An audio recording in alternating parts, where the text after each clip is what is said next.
Hi friends, welcome back to perfect study channel. तो इस video में हम IBPS क्लर्क प्रीलिम्स का जो नया पैटर्न वाला इंग्लिश फिलर्स क्वेश्चंस आए हैं और जिसके ऊपर मैंने ऑलरेडी एक वीडियो दे दिया था, उसके लिए ये सेकंड वीडियो है और इसमें कुछ और उसके एक्स्ट्रा क्वेश्चंस प्रैक्टिस करेंगे, जिसमें मैंने थोड़े मिक्स क्वेश्चंस लिए हैं, थोड़ा इजी थोड़ा डिफ़िकल्ट। तो जो इसके पहले वाला वीडियो था उसका लिंक भी मैं यहाँ पर दे दे रहा हूँ, अब चाहें तो उसको भी जाकर देख सकते हैं। चलिए स्टार्ट करते हैं। डायरेक्शंस आपको पता ही है, यहाँ पर एक फिल इन द ब्लैंक है और उसके लिए आपके पास 5 या 6 आंसर्स रहेंगे और इसमें से जो ऑप्शंस होंगे वो ऐसे पेयर फॉर्म में रहेंगे। तो आपको ऑप्शन का करेक्ट पेयर ढूंढना है। मतलब ये है कि 2 करेक्ट वर्ड्स होंगे जो इसमें फिट हो सकते हैं और वो 2 वर्ड्स का जो पेयर है, यूनिक पेयर, वो आपको ढूंढ के निकालना है। तो number 1, an important dash of Indian business has been its short term focus. तो यहाँ किसके बारे में बात कर रहे हैं? Indian business. और इंडियन बिजनेस में क्या है? Short term focus. तो शॉर्ट टर्म लॉन्ग टर्म तो हम समझते हैं। शॉर्ट टर्म फोकस अर्थात यहाँ पर ओनली प्रॉफिट मोटिव, मीनिंग ये हो गया कि हम लॉन्ग टर्म में वेल्थ क्रिएशन या कस्टमर फोकस नहीं रखते हैं। हमको केवल इंडिया में जो बिजनेस होते हैं उनको केवल शॉर्ट टर्म में जल्दी प्रॉफिट चाहिए। अब ये पढ़ के क्या समझ में आता है? क्या यहाँ पर कुछ पॉजिटिव बात हो रहा है, यहाँ पर कुछ नेगेटिव फीचर का बात हो रहा है? तो कोई भी शॉर्ट टर्म फोकस जो होता है वो जनरली उसका थोड़ा जो मीनिंग है वो नेगेटिव मीनिंग ही होता है, पॉजिटिव मीनिंग नहीं रहता है। Long term is always positive, short term is generally negative. तो यहाँ पर हमको ऐसा वर्ड लेना है जिसका सेंस कुछ नेगेटिव आए, ठीक है। तो यहाँ पर चलिए हम वर्ड्स देखते हैं और जैसा मैंने पिछले वीडियो में किया था उस हिसाब से हम ऑप्शन एलिमिनेट करना स्टार्ट करेंगे। An important neglect of Indian business. तो यहाँ पर कुछ नेग्लेक्ट कुछ नहीं है इंडियन बिजनेस में। हाँ, अगर कुछ नेग्लेक्ट करते हैं तो लॉन्ग टर्म को नेग्लेक्ट कर रहे हैं, तो यहाँ तो वो बोल ही नहीं रहे, तो शॉर्ट टर्म की बात हो रही है। ऑप्शन बी जहाँ पर है उसको आप आउट कर दीजिए, number B. An important venture. Venture का मीनिंग ही बिजनेस होता है, business venture. Venture means business, व्यापार। तो यहाँ पर जहाँ डी है चलिए उसको भी आउट कर देते हैं। An important draw of Indian business. What is draw? Draw के बहुत सारे मीनिंग्स होते हैं। स्पोर्ट्स में ड्रॉ होता है, किसी लॉटरी से कुछ ड्रॉ करना। एक इम्पॉर्टेंट मीनिंग ड्रॉ का होता है अट्रैक्टिंग अटेंशन, ये भी ड्रॉ होता है। Drawing attention, attracting attention. तो इसमें अट्रैक्ट करने का तो कुछ है ही नहीं। ये इंपॉर्टेंट ड्रॉ, ये यहाँ पर है, ये आपका आउट हो ही गया है। An important figure of Indian business. Who can be a figure? Figure is an important personality. हाँ, धीरू भाई अंबानी वगैरह जैसे ये इंपॉर्टेंट फिगर है इंडियन बिजनेस के। तो यहाँ पे कोई फिगर वगैरह नहीं है। ये ई जो है फिगर, ये हमारा आउट हो गया। बच गया क्या? C and F. An important weakness, exactly. अगर आपको वर्ड का मीनिंग पता है तो फिर तो आपको ये सब इतना समझने की कोई ज़रूरत ही नहीं है, आपने तुरंत कर ही लिया होगा। एन इम्पॉर्टेंट वीकनेस, ये एक वीकनेस है। वीकनेस क्या है कि इंडिया में जो हम बिजनेस करते हैं हम केवल शॉर्ट टर्म पे ध्यान देते हैं, लॉन्ग टर्म का नहीं सोचते, इसलिए जनरली लॉन्ग टर्म में हमारा बिजनेस फेल हो जाता है। An important Fehling.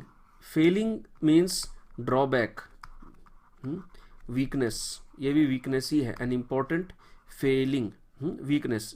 ध्यान रखिए, फेलिंग और फेलियर एग्जैक्टली सेम नहीं है। Failure is the result but failing is the weakness. तो ये हो गया आपका option number E, C and F. Next, these two examples dash that Indian companies are capable of acquiring a global mindset. Global mindset मतलब केवल local या अपने country तक का नहीं सोच के वर्ल्ड व्यू के हिसाब से सोचें, पूरे वर्ल्ड के हिसाब से। वो मतलब एक्सपेंडेड माइंडसेट, हाँ, वाइड ब्रॉड माइंडसेट, बड़ा mindset, that is global mindset. तो दीज टू एग्जाम्पल, अभी किसी भी स्टेटमेंट में एग्जाम्पल क्या करता है? एग्जाम्पल कुछ दिखाता है, it shows something. These two examples they show something. तो आप इमीडिएटली समझ जाएंगे कि यहाँ पर क्या फिट बैठता है। शो, एग्जाम्पल क्या करता है? Example can show, example can prove, ये सब कर सकते हैं एग्जाम्पल से। तो डेफिनेटली बी होना चाहिए। देखिए मैं बाकी ऑप्शंस भी एलिमिनेट कर देता हूँ। These two examples need, example doesn't need anything, statement needs an example, example does not need anything, ये आउट हो गया। These two examples generate, generate, manufacture, produce. Example कुछ जनरेट नहीं करता है, एग्जाम्पल प्रमाण देता है, प्रूफ करता है। These two examples right, examples don't write, author rights, author लिखता है। These two examples follow, example कुछ फॉलो नहीं करता है, कोई आदमी किसी को फॉलो कर सकता है, एग्जाम्पल सिंपली इट प्रूव्स। तो these two examples they illustrate, illustrate also means to show. हाँ, अलग अलग शेड्स ऑफ मीनिंग बता सकते हैं, explain, prove. So show and illustrate, ये हो गया आपका option B and E. Next, there is an old idea in economics that if a rich and poor country are dash by trade, their standard of living should converge in the long run. Converge means meet. तो दो words होते हैं English में, यहाँ लिख रहा हूँ, converge and diverge। तो converge मतलब मीटिंग, ये जो दो हैं ये आपके converge होंगे, और ये जो दो एरोज हैं इस पॉइंट से ये क्या हो रहा है, डाइवर्ज हो रहे हैं, वहाँ से निकल जा रहे हैं। तो converge and diverge, ठीक है। तो there is an old idea, economics का पुराना आइडिया क्या है कि अगर एक रिच और एक पुअर कंट्री, अगर ये दोनों जुड़ जाते हैं ट्रेड से, मतलब इन दोनों के बीच में अगर बिजनेस या व्यापार होता है, तो दोनों का जो स्टैंडर्ड ऑफ लिविंग है वो एवरेज हो जाएगा, आपस में मिल जाएगा। तो हम दो कंट्री को क्या करेंगे, हम क्या उन दो कंट्रीज को मिक्स करेंगे क्या? मिक्स तो कुछ नहीं होता है, किसी सॉल्यूशन को मिक्स किया जाता है। कंट्री तो कोई मिक्स नहीं होता है, कल्चर मिक्स हो सकता है, कंट्री मिक्स नहीं होता है। तो ये आपका आउट हो गया। If they are linked, yes correct, दो कंट्रीज को हम ट्रेड के साथ लिंक कर सकते हैं, उनको जोड़ सकते हैं, ठीक है। इफ दे आर कनेक्टेड, बिल्कुल सही है, कनेक्टेड और लिंक्ड मोर और लेस वही बात हो गई। If a rich and poor country are away by trade, away by trade तो कोई इसमें कुछ सेंस ही नहीं बन रहा है। If they are similar by trade, नहीं, सिमिलर कैसे हो सकते हैं? मोस्टली अगर वो रिच और पुअर कंट्री है तो दोनों का ट्रेड पैटर्न सिमिलर नहीं होंगे, सिमिलर मतलब एक जैसा, सेम, तो वो होगा नहीं, ठीक है। और meeting by trade, they are meeting by trade, ठीक है। मीटिंग किसके बीच में होगा? दो कंट्रीज के बीच में मीटिंग नहीं होता है, उनके रिप्रेजेंटेटिव्स के बीच में, उनके ऑफिसर्स के बीच में मीटिंग होता है। Countries don't meet, the officers, the representatives meet. तो ये भी ठीक नहीं हो रहा है, आंसर आपका हो गया B and C, option number A. Next, all countries have consumer price indices. Indices क्या होता है? It is the plural form of index. हाँ, इंडेक्स है सिंगुलर और उसका प्लूरल होता है इंडाइसेस। इंडाइसेस भी प्रोनाउंस करते हैं, इंडिसेस भी बोलते हैं। तो all countries have consumer price indices, some more reliable than others. Reliable मतलब डिपेंडेबल, जिस पे आप ज़्यादा भरोसा कर सकें। Some quite out of date, out of date मतलब जो आज के तारीख में एप्लीकेबल नहीं है, बहुत पुराना हो गया है, outdated. But all concerned with dash overall price changes. कहने का मतलब है कि सभी कंट्रीज में कंज्यूमर प्राइस इंडेक्स होता है। अपने से जो कॉमर्स बैकग्राउंड के, अपने इकोनॉमिक्स में पढ़ा होगा, wholesale price index, consumer price index. Some more reliable than others, कुछ कंट्रीज के कंज्यूमर प्राइस इंडेक्स पे ज़्यादा भरोसा किया जा सकता है, कुछ आउटडेटेड हो जाते हैं। बट ऑल कंसर्न्ड विथ मतलब सबका ऑब्जेक्टिव एक ही है, चाहे वो पुराना हो या नया हो या लेटेस्ट हो, जो भी हो, उसका ऑब्जेक्टिव वही है, उसका गोल वही है। गोल क्या है? Overall price changes. कोई भी इंडेक्स एक ही काम करता है, वो क्या करता है? वो कुछ मापता है। Index is made for only one thing, to measure, मापना।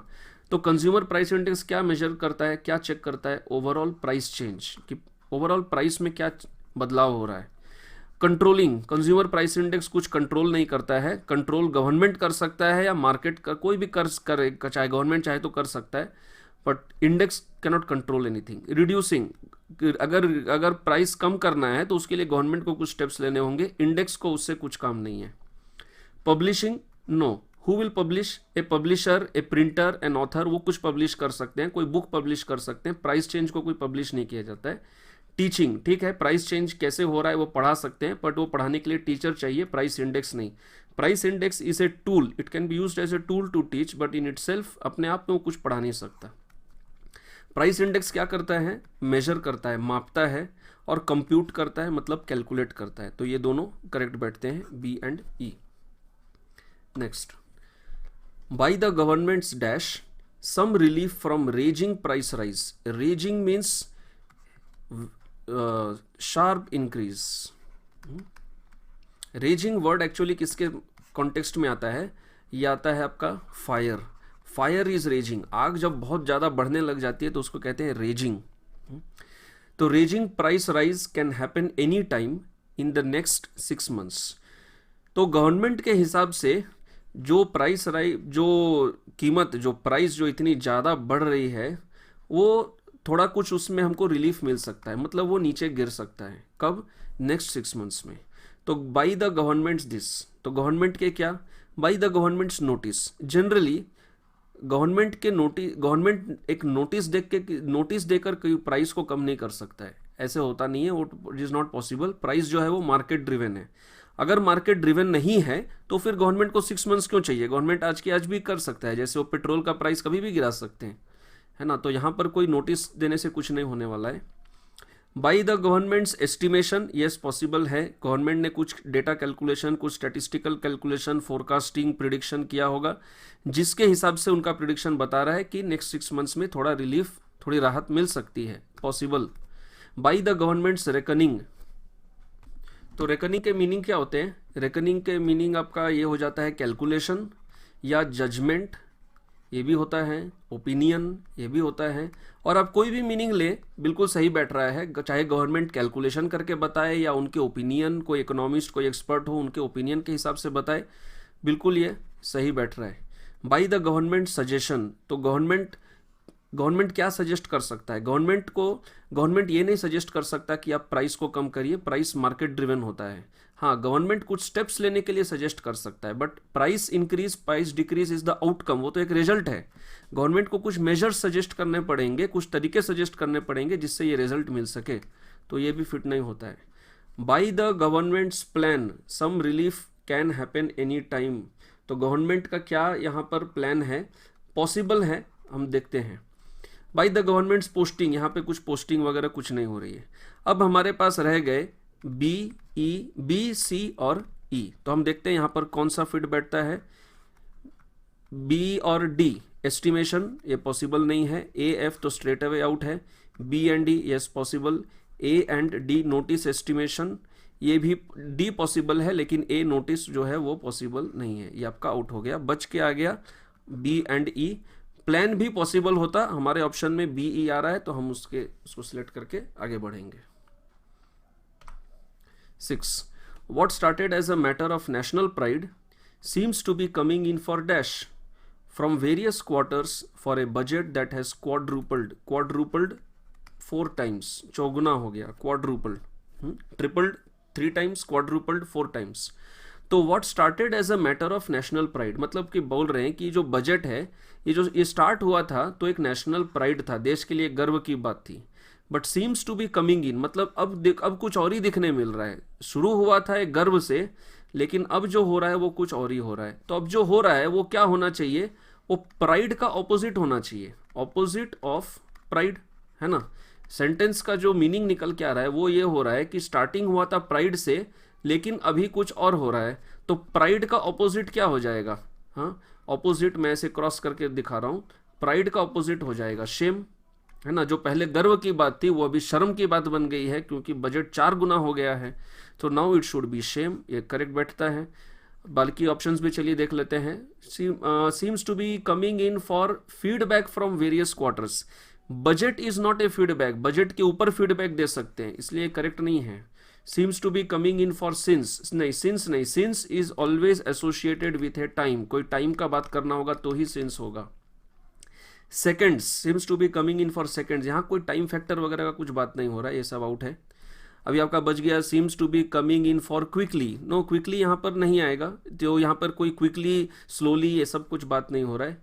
Ignominy, what is ignominy? Ignominy का मतलब होता है एम्बेरसमेंट, शेम, एम्बेरसमेंट, शेम, शर्म। तो यहाँ पर सही ऑप्शन आपका आ रहा है shame and ignominy, A and C. तो कुछ क्वेश्चंस ऐसे मैंने ऑप्शन एलिमिनेट करके भी दिखाए हैं, उस हिसाब से आप करिए। आप ऐसे कुछ मीनिंग के हिसाब कर लीजिए। कुछ क्वेश्चंस में मैं ऐसा अप्रोच दिखा रहा हूँ, कुछ में option eliminate. Number 7, our present dash towards the environment contrasts quite sharply with our historical reverence for nature. Historical मतलब इतिहास के हिसाब से, रेवरेंस इज रिस्पेक्ट। तो हिस्टोरिकली पहले हम लोगों को नेचर का, एनवायरनमेंट का बहुत रिस्पेक्ट था, उसके प्रति बहुत आदर था, मतलब हम इंटरेस्ट लेके उसको बचाते थे, उसको प्रमोट करते थे। बट अभी क्या हो गया है, कॉन्ट्रास्ट क्वाइट शार्पली, मतलब ह्यूज डिफरेंस, बहुत पूरा उल्टा हो गया है, ऑपोजिट ऑपोजिट हो गया है। अभी क्या है, अभी हम लोग को एनवायरनमेंट में कोई इंटरेस्ट नहीं है, उसको तरफ हम लोग बिल्कुल ध्यान नहीं देते हैं। हमको ऐसा कोई वर्ड चाहिए जो इस रेफरेंस या रिस्पेक्ट का ऑपोजिट मीनिंग कन्वे करे। ऑपोजिट क्यों? क्योंकि यहाँ पर कॉन्ट्रास्ट वर्ड है, कॉन्ट्रास्ट मतलब ही ऑपोजिट होता है। तो चलिए देखते हैं, our present state towards the environment. Present state, state क्या है यहाँ पर? कुछ स्टेट वगैरह कुछ नहीं है, ये आउट हो जाता है। Our present nature towards the environment. Nature, environment ही तो नेचर है, हमारा क्या नेचर है? पॉजिटिव नेचर, नेगेटिव क्या, यहाँ पर वो सब कुछ बोला नहीं गया है, इसको भी चलिए हम लोग आउट कर देंगे। Our present appeal towards the environment. Appeal, हम किसको, हम लोगों को अपील कर सकते हैं एनवायरनमेंट बचाने के लिए, पर हम तो खुद ही इंटरेस्टेड नहीं है, तो अपील और क्या करेंगे? ई, तो ये आपका ई भी आउट हो गया। अब आपका रह गया ये B D F, our present apathy. Apathy का मीनिंग होता है नो इंटरेस्ट, तो आप समझ ही गए हैं कि ये बिल्कुल करेक्ट बैठता है यहाँ पर। इनडिफरेंस, इनडिफरेंस का मतलब भी क्या होता है? बिल्कुल वही मीनिंग होता है, नो इंटरेस्ट। तो हम लोगों को क्या है, एनवायरनमेंट में कोई इंटरेस्ट नहीं है। अब यहाँ ये वर्ड देखिए, आवर प्रेजेंट डिस्पोजिशन। ये डिस्पोजिशन क्या है? ये है आपका कोई टेंडेंसी, एटीट्यूड। तो ये वर्ड जो है इस सेंटेंस में अपने आप में फिट होता है, बट इससे बेटर है ये दोनों। क्यों, वो मैं बता रहा हूँ। ये कह रहा है our present disposition, but what disposition? Attitude can be positive attitude, it can be negative attitude. कौन सा एटीट्यूड का बात हो रहा है? रेवरेंस, रेस्पेक्ट तो पॉजिटिव हो गया, तो हमको यहाँ पर क्या चाहिए? नेगेटिव। और ये दोनों जो क्या है, ये है नेगेटिव, इसलिए हम लोग ये सिलेक्ट करेंगे B and F, option number 1। ठीक है। 8. The alienated old people are living in dash conditions in urban India. Alienated का क्या मीनिंग है? ये एक बहुत ही नेगेटिव वर्ड है। एलियनेटेड मीन्स कि लोगों को प्रति इस तरह का व्यवहार, ऐसा बिहेवियर करना कि उनको लगे कि वो हमारे ग्रुप में नहीं है, वो हमसे, हमने उनको फिजिकली हो या मन से हो, जैसे भी हो, हमने उनको अलग कर दिया है, दैट इज़ एलियनेटेड। हाँ, तो एलियनेटेड ओल्ड पीपल, जो बूढ़े लोग होते हैं उनको अलग कर देते हैं, वो हमारे समाज का भाग ही नहीं रह जाते हैं। तो ये ऐसे जो लोग हैं, they are living in dash conditions in urban India. Urban और रूरल तो आप मीनिंग समझते हैं। तो अब इनका जो लिविंग कंडीशन होगा, पॉजिटिव कंडीशन होगा या नेगेटिव कंडीशन होगा? अगर पॉजिटिव कंडीशन होगा तो एलियनेटेड कैसे आएगा? Alienated is a negative word, तो हमको यहाँ पर नेगेटिव कोनोटेशन का वर्ड सिलेक्ट करना है, पॉजिटिव नहीं। तो पॉजिटिव क्या है? होप्ड। ये देखिए होप्ड, इमीडिएटली आउट करिए, सी एफ, ये तो 3 ऑप्शन यहीं पे आउट हो गए। होपफुली, होपफुली इज पॉजिटिव, ये पॉसिबल नहीं है एनीवे, वो तो हमने यहाँ पर ऑप्शन में दिया ही नहीं है, चलिए कोई बात नहीं। They are living in misery, miserable, miserably. अब ये क्वेश्चन में मैंने थोड़ा ग्रामर का यहाँ पर फंडा लगाया है। देखिए तीनों का मीनिंग तो वही है, misery, miserable, miserably. Misery is noun, ठीक है, मिजरेबल हो गया आपका एडजेक्टिव, और मिजरेबली हो गया एडवर्ब। यहाँ पे क्या फिट बैठेगा? They are living in dash condition, तो कंडीशन यहाँ पर आपका नाउन हो जा रहा है, तो यहाँ पे आपको चाहिए एक एडजेक्टिव जो हो जाएगा miserable. They are living in miserable conditions.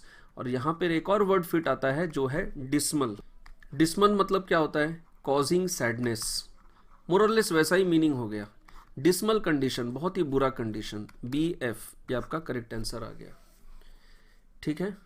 वैसे भी अगर आप ऑप्शन एलिमिनेट भी करते हैं, चूंकि यहाँ पर मिजरेबली नहीं होगा, हाँ लिविंग मिजरेबली ऐसा बोल सकते हैं, बट लिविंग इन मिजरेबली नहीं, लिविंग इन मिजरेबल कंडीशन, तो वैसे भी आपका फिर ये आउट हो जाता, तो भी आपको ऑप्शन 4 बच के आ जाता। Next, it is also preparing to dash its product portfolio through entry into new segments. तो जब कोई प्रोडक्ट को हम नए नए सेगमेंट्स में लॉन्च कर रहे हैं, तो उसका जो पोर्टफोलियो है, मतलब उसके क्या क्या वेराइटीज़ है, उस पोर्टफोलियो को हम बढ़ा रहे हैं क्या कम कर रहे हैं? हम उसको इंक्रीज कर रहे हैं, पोर्टफोलियो को बढ़ा रहे हैं। अब अगर आप यहाँ पर ऑप्शंस देखेंगे, एक्चुअली यहाँ पर 2 ही वर्ड हमने दिया है, ग्रामेटिकली उनको अलग किया है, ये थोड़ा यहाँ पर ग्रामर का खेल है। 2 ही वर्ड है, एक तो क्या वाइड है, ब्रॉड है, बस इतना ही है। अब यहाँ पर it is also preparing to wide its product portfolio. It is preparing to what? मान लीजिए कोई company, it is preparing to do something, यहाँ पर हमको क्या चाहिए, एक वर्ब, कोई कार्य, यहाँ पर कुछ काम करना। It is also preparing to do something, increase, ऐसे कुछ भी हमको वर्ब चाहिए। तो यहाँ पर वर्ब क्या आ रहा है, अब आपका वर्ब वाइडेंड एक वर्ब हो गया, वाइडन भी वर्ब है, ब्रॉडनिंग भी वर्ब है, ब्रॉडन भी वर्ब है, लेकिन हमको यहाँ पर टेंस के हिसाब से सिलेक्ट करना है। इट इज ऑल्सो प्रिपेयरिंग, ये ऑलरेडी आपका प्रेजेंट कंटिन्यूअस टेंस हो गया, तो प्रिपेयरिंग टू वाइडनिंग या ब्रॉडनिंग ऐसा नहीं होगा, प्रिपेयरिंग टू वाइडनिंग ऐसे नहीं होता है। हाँ, हम जैसे कहते हैं I am preparing to go to the railway station, हम ये नहीं बोलेंगे I am preparing to going, इसका कोई सेंस नहीं है। तो यहाँ पर हमको जो वर्ब चाहिए that should be present simple tense, so preparing to widen, not widened. Preparing अगर प्रेजेंट है तो वाइडेंड पास्ट तो सिलेक्ट कर ही नहीं सकते, it is not possible. It is also preparing to width, नहीं, लेंथ और विड्थ एक रेक्टेंगल का जो होता है वो अलग है, यहाँ पे वो विड्थ का बात नहीं हो रहा है। It is also preparing to wide, नहीं, वाइड वो नहीं हुआ, वो अलग चीज है, wide it will not fit here, widen यहाँ पर करेक्ट फिट बैठता है। और ब्रॉडनिंग और ब्रॉडन में जैसे हमने आपको वही लॉजिक ऑलरेडी बताया, it is also preparing to broadening नहीं होगा, उसका सेंस नहीं होता, it is also preparing to broaden, widen and broaden, ये दोनों करेक्ट आता है ऑप्शन 2 D एंड F। ठीक है, last question, he has a dash knowledge about ancient Indian scriptures। तो एंशियंट इंडियन, एंशियंट मतलब बहुत पुराने, जो इंडियन स्क्रिप्चर्स है, जो शास्त्र, स्क्रिप्चर, रामायण महाभारत ऐसे जो शास्त्र हैं, उन्हें उनका क्या नॉलेज है। अब नॉलेज दो तरह का हो सकता है, क्या तो बहुत कम नॉलेज है, क्या हो सकता है बहुत ज़्यादा नॉलेज है, दोनों ही पॉसिबल है। तो हम यहाँ पर अपने हिसाब से किसी पॉजिटिव किसी चीज़ के ऊपर एम्फेसिस नहीं देंगे, हम बस न्यूट्रल रह के वर्ड करेक्ट सिलेक्ट करेंगे। तो पहला वर्ड चलिए देखते हैं, डिलेक्टेबल। डिलेक्टेबल क्या हो गया, टेस्टी, गुड स्मेल, ये हो गया डिलेक्टेबल। उसका ये शास्त्रों से कोई, स्क्रिप्चर से कोई लिंक है, कोई लिंक नहीं है, आउट कर दीजिए, ये चला गया। ही हैज़ अ लेमेंटेबल नॉलेज, लेमेंटेबल क्या होता है, लेमेंटेबल, लेमेंटेबल हो गया वेरी डिसअपॉइंटिंग, जो कि पूरी तरह से इस स्टेटमेंट में रिजेक्ट नहीं किया जा सकता, पॉसिबल है। देखते हैं, अब ये देखिए वॉसिफेरस, वॉसिफेरस जो वर्ड है वो आता है वॉइस से।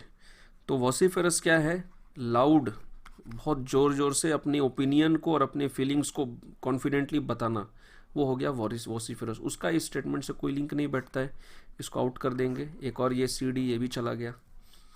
He has a enriching knowledge, तो देखिए वॉवेल के हिसाब से ही ठीक नहीं बैठता है, अगर ये एनरिचिंग है तो यहाँ पर हमारा एन आना चाहिए था, आउट कर दीजिए।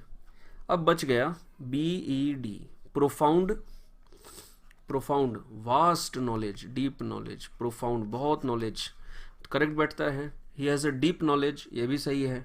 BF भी पॉसिबल है। तो अब मेरा यहाँ पर आ गया BC, एनरिचिंग को हमने आउट किया था, ये आउट हो गया, बच गया क्या, B and F, B and F। E यहाँ पर ऑप्शन में नहीं है, we will go ahead with option B and F। वैसे भी E यहाँ पर बहुत ज़्यादा एक्चुअली नहीं फिट कर रहा है। लेमेंटेबल वर्ड किसी सिचुएशन में लगाया जाता है, नॉलेज के साथ लेमेंटेबल नहीं लगाया जाता। लेमेंट मतलब रोना, मतलब इतना डिसअपॉइंटिंग है कि उसके लिए बहुत दुख करना, इतना भी कोई ऐसे मतलब दुख का बात नहीं है। ठीक है, नॉलेज कम हो सकता है तो इतना कोई लेमेंटेबल नहीं रहेगा। BF इसमें बिल्कुल सही बैठता है।